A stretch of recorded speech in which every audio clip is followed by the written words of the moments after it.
Que a graça e a paz do Senhor seja com todos nós. Mais uma vez nesse encontro de conectados com a palavra de Deus, eu quero destacar um texto muito interessante, extraído do livro de Jó.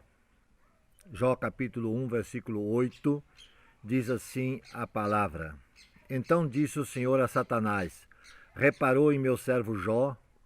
Não há ninguém na terra como ele, irrepreensível, íntegro, homem que teme a Deus e evita o mal. Então queremos aprender um pouco com a experiência de Jó nessa oportunidade. Jó é o maior exemplo de sofrimento e paciência em meio a lutas registrado nas Escrituras Sagradas. Imagino que o Senhor permitiu que esse livro estivesse nas Escrituras para o nosso ensino e exortação no que diz respeito a esses assuntos. Tiago, irmão carnal do Senhor Jesus, escreveu em sua epístola dizendo: E nós achamos que eles foram felizes por terem suportado o sofrimento. Vocês têm ouvido a respeito da paciência de Jó e sabem como no final Deus o abençoou, porque o Senhor é cheio de bondade e de misericórdia. Tiago capítulo 5, versículo 11. Podemos também crer que este livro, o livro de Jó, foi escrito e sobreviveu através dos séculos, porque no momento de maior lucidez que teve em meio àquele sofrimento todo, antes de fazer a declaração profética, que foi a chave de desfecho da situação em que se encontrava, declaração que penetrou os céus e virou o jogo, no certo sentido, a favor dele. E antes dessa declaração poderosa, ele diz: Como gostaria que as minhas palavras fossem escritas, que fossem escritas no livro, ou que com uma ponteira de ferro fossem gravadas para sempre no chumbo ou na pedra. Jó capítulo 19, 23 e 24. E foi exatamente isso que aconteceu, pois o que ele declarou profeticamente após esse falar dele foi uma coisa assim poderosa para mudar o destino, e ainda hoje é poderoso para mudar o nosso destino. Pois a mesma palavra, como ele desejou, foi escrita no livro, o livro de Jó, que temos na nossa Bíblia até hoje. No livro de Jó, ele começa assim: Na terra de Uz morava um homem chamado Jó. Ele era bom e honesto, temia a Deus e procurava não fazer nada de errado. Jó era bom, honesto, temia a Deus e se desviava do mal.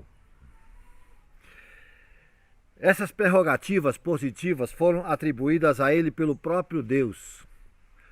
No versículo 8 do primeiro capítulo diz: Aí disse Deus a Satanás: Você notou o meu servo Jó? No mundo inteiro não há ninguém tão bom, honesto como ele. Ele me teme, procura não fazer nada de errado. Capítulo 1, versículo 8. Jó era íntegro, temente a Deus e se desviava do mal. Mas havia algo que ele aparentemente não experimentara.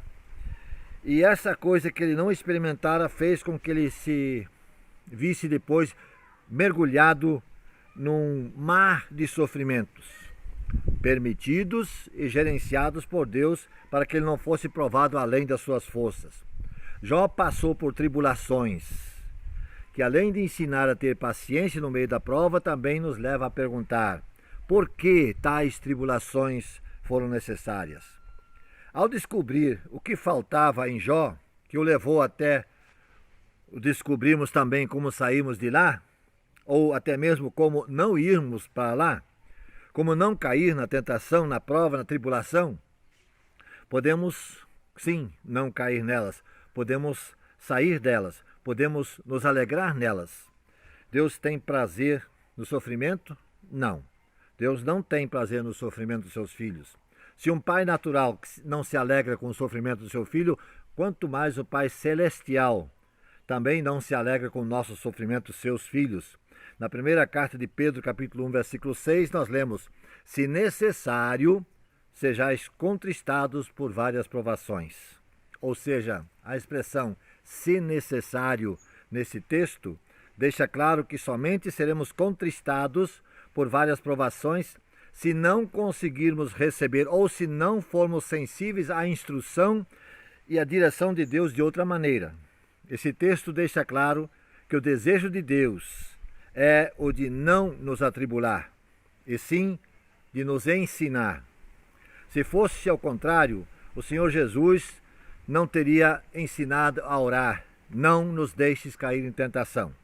A tentação, a provação, a tribulação, elas existem, mas você não precisa necessariamente cair nela. Pelo contrário, livra-nos, ó Deus. Deve ser a nossa oração. Normalmente, quando nós andamos por um caminho, por uma rua, por uma estrada, naturalmente nos desviamos dos buracos que existem nessas estradas, nessas ruas. Isso é instintivo. Se pudéssemos estabelecer uma ordem, primeiro vem a tentação, depois vem a provação e, por fim, a tribulação.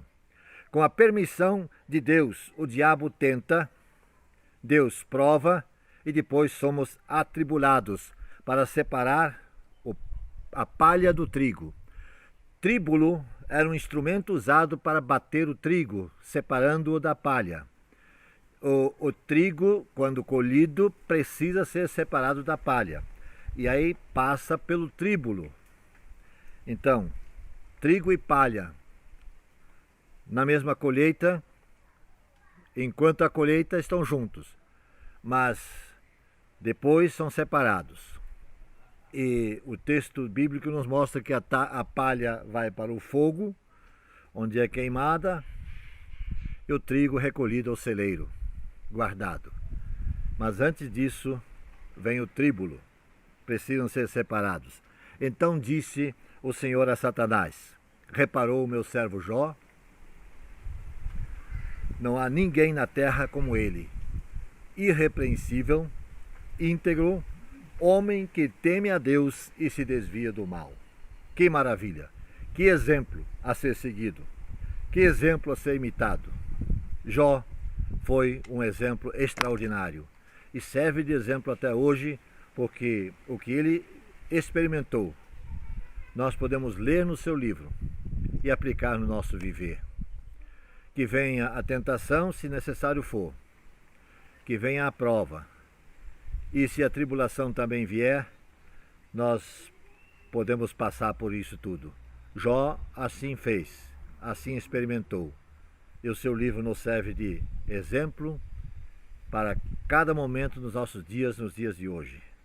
Que experimentemos e que estejamos sendo orientados pela palavra do Senhor a cada instante e a cada momento, conectados nessa palavra, a todo instante e a todo momento, no nosso caminhar. Que Deus nos abençoe. Senhor nosso Deus, obrigado pelo exemplo do teu servo que viveu lá no passado há tanto tempo, teu servo Jó, a respeito de quem tu mesmo, ó Deus, declaraste e testemunhaste, um homem íntegro, irrepreensível, que teme a Deus e que se desvia do mal.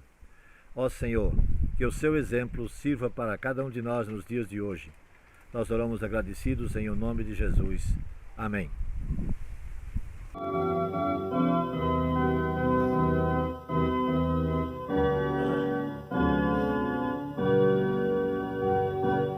Deus te compreende as dores, teu pranto vê correr.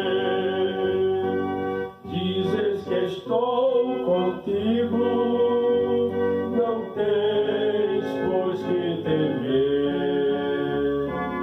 Deus te compreende, ó Senhor, partilha teu pesar, entrega, pois, teus fardos, e Ele há de aliviar.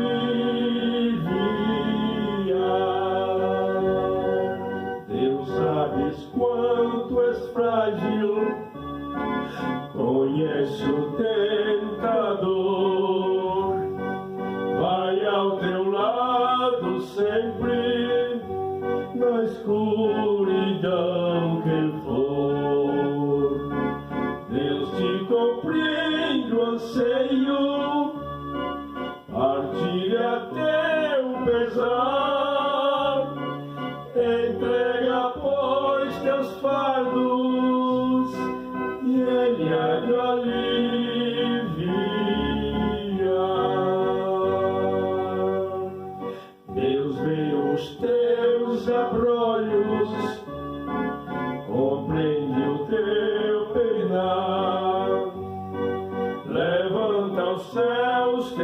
olhos, alteia o teu olhar.